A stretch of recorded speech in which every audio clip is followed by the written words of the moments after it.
අද කතාව ලංකාවේ ආර්ථික පිම්ම සහ නව දේශපාලන සංස්කෘතිය ගැන. ලෝක බැංකුව නිකුත් කරපු නවතම වාර්තාවෙන් ලංකාවට සුවිශේෂී තැනක් දීලා තියෙනවා. ඒ අනුව පහුගිය කාලේ පහළ මැදි ආදායම් මට්ටමේ හිටපු ලංකාව දැන් ඉහළ මැදි ආදායම් ලබන රටක් විදිහට ඉදිරියට ඇවිත්. ඒක දැන් ලෝක බැංකුව නිල වශයෙන් කියලා තියෙන්නේ.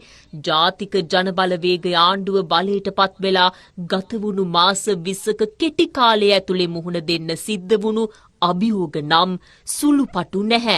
එක පැත්තකින් රටට දැවැන්ත හානියක් කරපු දිට්වා සුලි කුණාටු ආවා. අනික් පැත්තෙන් බැදපෙරදිග යුද්ධය නිසා ආපු බලශක්ති අර්බුදය රටට දැඩි අභියෝග එල්ල කළා. මේ සියල්ල ඇතුළෙත් කෙටි කාලයකදී ලංකාව කරපු මේ වික්‍රමය අද ලෝකෙම කතා කරන්න පටන් අරගෙන 2022 දරුණු ආර්ථික අර්බුදයෙන් වසර 3කට පස්සේ 2025 දී දළදේශීය නිෂ්පාදිතය 5%කින් වර්ධනය කරගත් ලංකාවේ මෙම ආර්ථික පිබිදීම කර්මාන්ත මූල්‍ය සහ සංචාරක ක්ෂේත්‍රවල ඇති වූ පිබිදීම මෙන්ම සමස්ත රටක් ලෙස ඇති දරා ගැනීමේ හැකියාව ලෝක බැංකුව හඳුන්වන්නේ ප්‍රකෘතිමත් වීමේ කතාවක් ලෙසයි.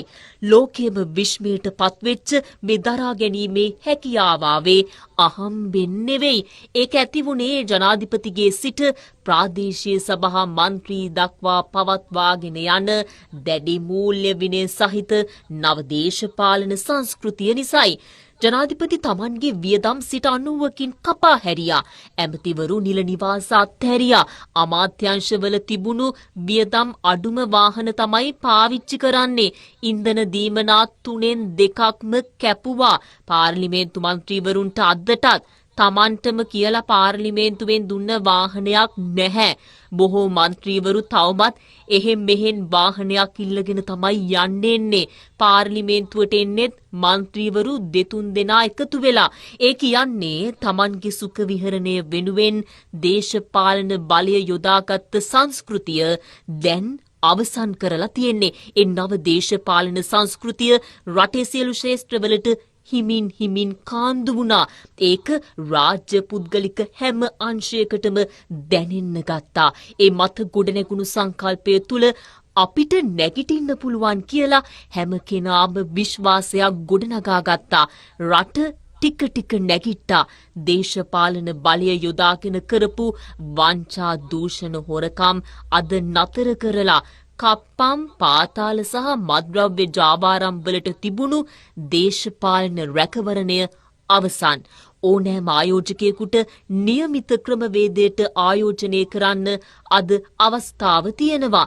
ජාත්‍යන්තර ආර්ථික විශ්ලේෂකයන් පවා ලංකාවේ මේ පිම්ම අධ්‍යයනය කරන්නේ වෙනම මොඩලයක් විදිහටයි. දූෂණයෙන් තොර පාලනය සහ දැටි මූල්‍ය විනය සහිත ආර්ථික කළමනාකරණය නිසා රටේ සෑම ක්ෂේත්‍රයකම ලැබූ මේ ජයග්‍රහණය ගැන සියලුම පුරවැසියන්ට අද සතුටු වෙන්න පුළුවන්. අදත් පිටපත ශ්‍රී මල් චක්‍රවර්තී.